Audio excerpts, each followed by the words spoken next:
Informasi kebakaran saudara, dua bangunan asrama di desa Cotkeeng, Aceh Besar terbakar.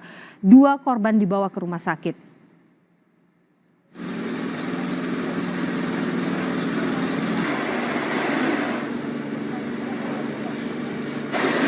Dua bangunan daya terpadu Babul Maghfirah yang hangus terbakar ini terdiri dari asrama putri dan musala. Api diduga berasal dari korsleting arus listrik. Api dengan cepat menyambar kamar asrama putri. Buku Al-Quran dan juga barang-barang milik para santri ikut terbakar.